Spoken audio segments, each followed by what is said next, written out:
Now at 6, 4-staters prepare for Independence Day with celebrations all around the area. We'll take you to some of them. Plus, First Baptist in Joplin hosts a celebration of hymns of Christian faith featuring the organ. And an Oklahoma-based company is celebrating the 4th with a virtual reality firework display. The 4 states' most watched news starts now. Joplin police arrest a man after SWAT surrounded a home. This is KOAM News at 6. I'm Amber Jenkins. It happened around 10:50 this morning at the 2100 block of South Sargent. Officers respond to a call about a disturbance at the home. When they arrived, they noticed a disturbance happening in the yard. A man went into the home and would not come out. SWAT was then called in and was eventually able to get the man to leave, and he was arrested. Police say a firearm was involved in a disturbance. The victim of the disturbance received minor injuries. So he is in custody, no injuries, on the way to the city jail right now. Detectives are kind of sorting everything out, but he is in custody for assault and other charges to be determined involving the firearm. Former charges against the suspect are pending. Meteorologist Sam Lane joins us with the first look at weather. All right, thank you very much. It's been a hot one across the area, but at least it's been a little bit cooler with some clouds and a little bit in the wind as far as that goes. Up towards the north and west, we have some storms developing and they are headed in our direction.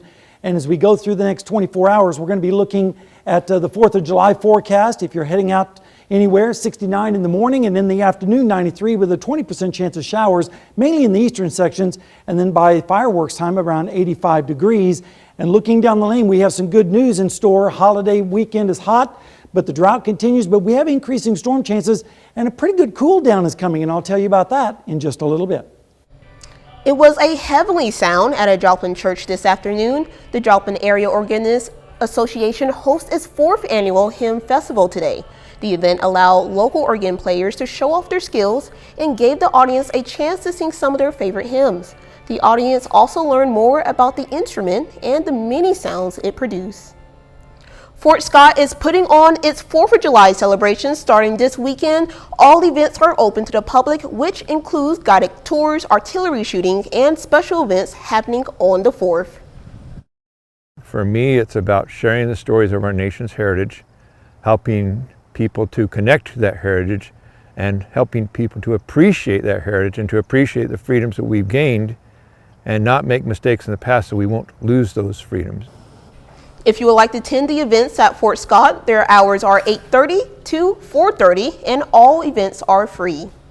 The Galena Boat and Ski Club put together their own 4th of July celebration, ripe with games, family, friends, and of course, fireworks.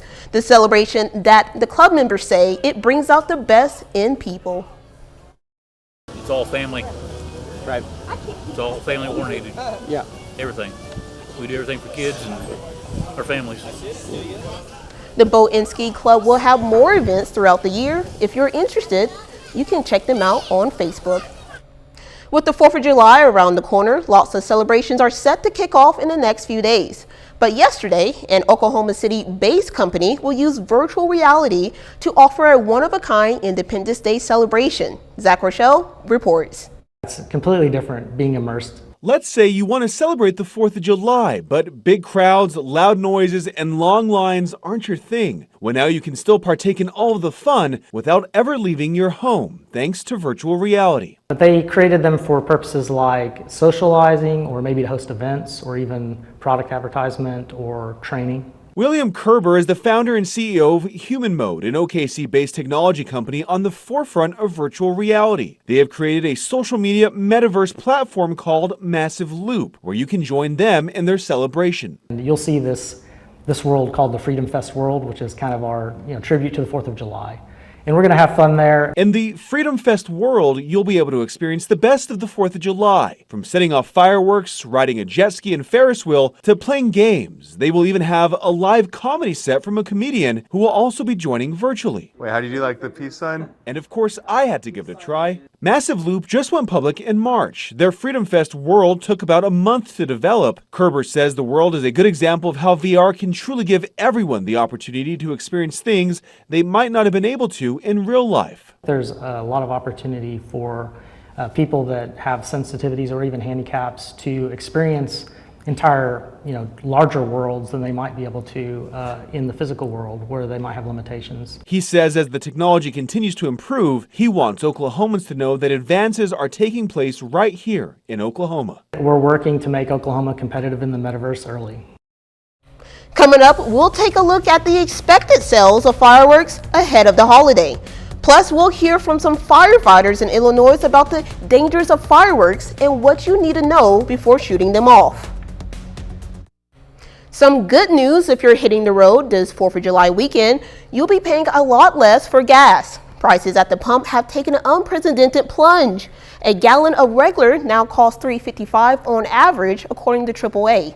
However, analysts say that the drop may be short-lived. The market is still weighing in concerns over a possible recession and the war in Ukraine.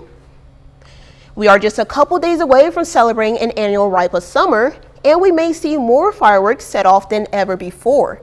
The executive director of American Pyrotechnics Association says her group is expecting record sales of fireworks for both commercial and personal use this year.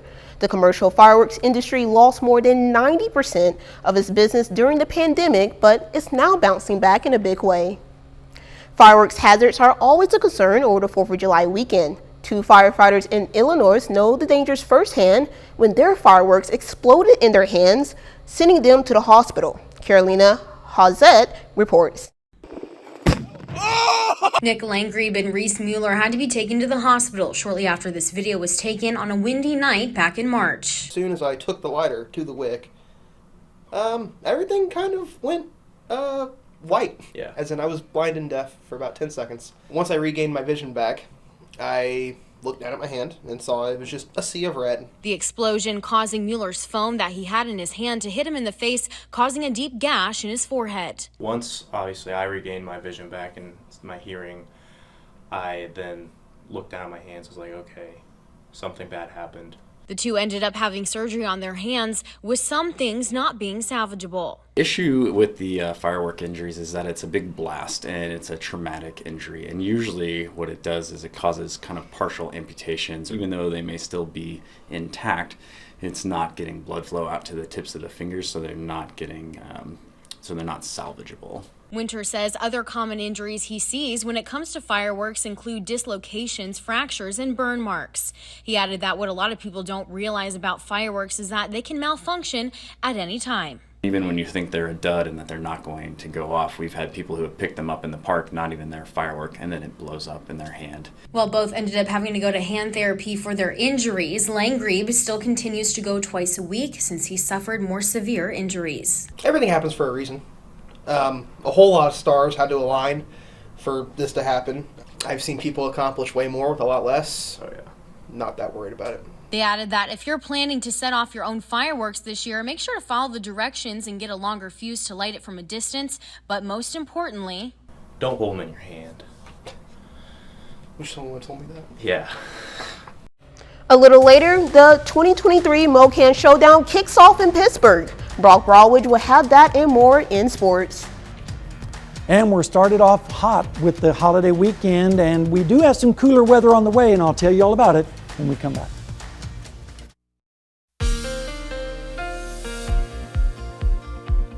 Well, friends, the holiday weekend is here, and I know a lot of folks are going to be heading out to the lake and enjoying the holiday. And it's starting off hot. Right now in Seneca, Missouri, we have mostly fair skies and just a few cumulus clouds out there, but a lot of sunshine, and that's heating things up down at Indigo Sky Casino and Resort in Seneca. This afternoon, we made it up to 90 in Joplin. 75 was our low, which was pretty close to the normal high and a little bit above on the low. Thank goodness we weren't near that record of 102 back in that blistering summer of 1980. We're behind already for the month on the rainfall, as well as, of course, for the year, about 8.5 inches below. Let's talk about June a little bit. Last month, we had 3.34 inches, which was below the normal of 5.6, about 2.25 inches. Ended up being the 24th driest June on record. We do have some storms on radar tonight, though, and they're mainly up towards the north and west. Even some severe weather just east of Salina. Guess where that's headed? That is headed towards us, and now we're starting to see some thunderstorms blowing up a little bit closer to us, up to the north of Fort Scott, around Mound City, up towards Lincoln, back towards the west, towards Burlington. All of this is going to be developing and progressing to the south and east. There is a risk of severe weather, but it's mainly going to be off towards the east tonight from about St. Louis over to Cincinnati. We're going to have a marginal risk in our area, so we'll keep an eye on that for you. The best chance of that will be up towards the north and east. Temperatures right now are very toasty, generally upper 80s to around 90 degrees. 92 in Grove, down on Grand Lake, 91 in Veneta, same thing in Sedan, 89 over in Neodesha. And when you factor in the dew points, it feels a little bit more steamy out there, close to 100 in Grove right now on Grand Lake with 99, 92 in Iola, 91, a little bit cooler over there in Nevada. Rain chances this evening are going to be highest around midnight, and then they'll start to drop off as we go through tomorrow. So tomorrow mainly will be dry. The rainfall amounts tonight will be heaviest up towards the north, and then as we go through the next few days, we're going to start to see rain chances increasing across our area, and that's some good news. It looks like it's mainly going to wait until after the 4th of July, so that'll be good as well. Here's a look at the forecast, breaking it down for you tonight. You can see scattered showers and storms breaking up across our area by 10 o'clock tonight, mainly up towards the north. Then as we go through the morning, lows in the 60s, and then tomorrow afternoon, about the same as today with less storminess, with highs in the upper 80s to around 90 degrees. And then as we go into Monday morning, lows in the 60s. And then Monday afternoon, there will be a chance of showers out towards the west with highs in the lower 90s. And then partly cloudy skies as we go into Tuesday morning with isolated scattered storms. The good news is the ridge of high pressure is shifting off towards the west. That's going to allow cooler and more wet weather coming down from the north and west, mainly on Wednesday. I think we're going to get through the 4th okay, but then this big piece of energy is going to send some cold front down our direction, a real legitimate cold front in time for Thursday. So here's a look at the next 7 days. Tomorrow, 89, partly cloudy. 20% chance of storms on Monday. Same thing on Tuesday for your 4th. And then Wednesday, a 60% chance of storms. And look at the high on Thursday, only 82. That'll feel like a cold wave around here. And then 86 on Friday, and then more storminess perhaps next Saturday. Man, that 82 is going to feel so nice. Right? Oh yeah, it's going to feel great. Cannot wait for it. Thank you. And don't forget, you can be the first to know about the day's weather with the KOAM Skywatch weather app. Get severe weather updates sent straight to your phone free of charge. It's available in the Apple App Store and the Google Play Store. The KOAM Skywatch weather app. There are hazy skies in New England as wildfires continue to rage in Canada. An air quality alert is in effect for most of the area. The smoke is expected to stick around into Sunday and perhaps even longer. The air isn't hazardous in Massachusetts as it was a few weeks ago, but it could be still harmful for people who have lung issues, who have long COVID symptoms, and even those who exercise strenuously. Still ahead, today is the first official day that the new members join the Big 12 Conference. And the MoCan Showdown American Legion Tournament kicks off in Pittsburgh. We'll go over the highlights with Brock in sports.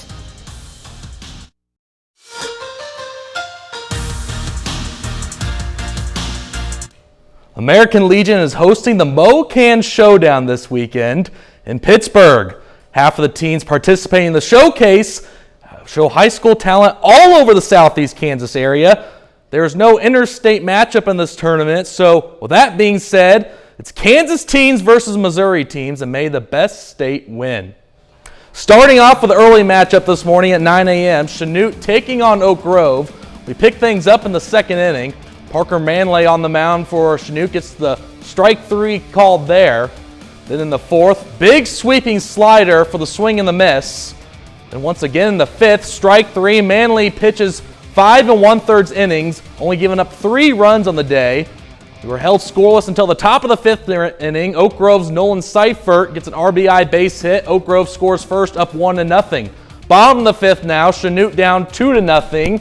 2 runners in scoring position. The wild pitch by Oak Grove. Elijah Chrisley comes on the score. Chanute gets on the board, down 2-1. Chanute fans get excited, and so are the Wild Animals. Top of the 6th now. Same score, Oak Grove. Starting pitcher Logan Hernandez helping his own cause there with an RBI single. Oak Grove goes on to win, rolling past Chanute 7-1. So in the afternoon set, it's the Iola Indians, the American Legion Post 15 against Sedalia out of American Legion Post 642. We start things at the top of the 5th inning. Iola down 2-1. Check out this great defensive play here. Right fielder Rogan Weir, who gets the runner out at home, gets him in time for the tag. Iola gets out of the inning. Top of the 5th, or top of the 6th now, Trey Summer. Take a good look. You won't see it for long. That ball's out of here for a solo home run. He ties the game up 2-2. Bottom of the 5th now. Watch this play. Great defensive play by the pitcher Trevor Church. He gets the tag and he gets the out to get out of the inning. So now we head to the bottom of the 7th and look at this here. RBI base hit. 2 runs are going to score for Iola, but not so fast as Iola does get the lead there at 5-2. Sedalia comes all the way back in the 7th inning to walk it off 6-5 against the Iola Indians. Well, the Joplin Outlaws have had their ups and downs this season, but as of recently, the Outlaws have been hot and they've scored their runs, 26 runs in their last 2 games. They look to keep the streak going tonight. Today is the first day, or I should say, Joplin is looking to kind of get back in the series this week, going against the Sedalia Bombers. Won the last 2 against Jeff City, so they'll look to turn it around as they try to get another win in the column. Tonight, Sedalia takes on Joplin. That game's set to start at 7 p.m. at Joe Becker Stadium. Well, today's the first day in the Big 12 Conference as they welcome their new members. The Big 12 will consist of at least 14 teams the upcoming year until Oklahoma and Texas depart for the SEC in July of 2024. So here they are, the new members of the Big 12 Conference, the Cincinnati Bearcats, the Houston Cougars, and the Central Florida Knights, and the BYU Cougars. These teams are joining the conference effective as of today, July 1st, 2023. The Big 12 now becomes the 4th major Power 5 conference to have at least 14 or more members. Well, the St. Louis Cardinals and the Kansas City Royals are still in last place in their respective divisions. Despite that, some big names are visiting Kauffman Stadium and Busch Stadium this weekend. We head now to see the Bronx Bombers, who are visiting the St. Louis Cardinals. At the moment, this game's delayed in the 8th inning due to rain, so we'll check back into that game later. Over now to the Kansas City. They are taking the Los Angeles Dodgers tonight. This game is starting out to be delayed, so we'll wait for the rain delay after that one. So once that game is over, we will get a final score update tonight at 10 against the Royals versus the Dodgers. It was a great scene out there today in Pittsburgh. You know, lots of great high school talent, and it's great to see, you know, the 2 states going at it, Missouri and Kansas teams. All right, it was the battle of the states, Absolutely. like you said. We'll be right back. A Little Rock police officer might not have been great at the slip and slide, but he did manage to cool off with the help of some local kids as the heat index in Arkansas soars well into the triple digits. Officer Tommy Norman posted a video on Twitter showing the kids spraying him with water as he tried the slip and slide without much slipping or sliding. If you're ever on the go, but you still want to watch your newscast live, just download the KOAM Plus app. It's available free of charge on the Apple App Store and the Google Play Store, as well as the Roku and Amazon Fire TV. Just search for KOAM Plus. What's going on with weather? Well, it'd be a great day to be hosed off outside. We are watching some thunderstorms developing up towards the north near Mound City, and they're going to be developing and moving to the south and east, and more storms are developing later on tonight. Some of those could be strong or severe, so of course we'll keep an eye on that for you. We're not under watch or anything at this point in time. Mainly gusty winds, heavy rain, frequent lightning, and maybe some small hail. But the good news is, look at the 7-day forecast. 89 tomorrow with partly cloudy skies. The 4th of July looks okay with only a 20% chance of storms, a high of 93. But look at Thursday, only 82. Yes, only 82 for the high on Thursday. That'll feel nice. And then back to more normal weather later on next weekend. Nice. I know we need that rain. Yes, we do. What's going on for sports? Pittsburgh's American Legion team is taking the field tonight. After their game at 7:30 tonight, they'll be having a fireworks display. So if you're in the Pittsburgh area and you want to go see some fireworks, head down to the JC Ballpark in Pittsburgh, and you can see a great fireworks display. The second game is at 7:30, so after that game, the fireworks will go boom. I know it's going to be a show. Everybody loves fireworks. And well, that's our time for now. Thank you for making us a part of your night.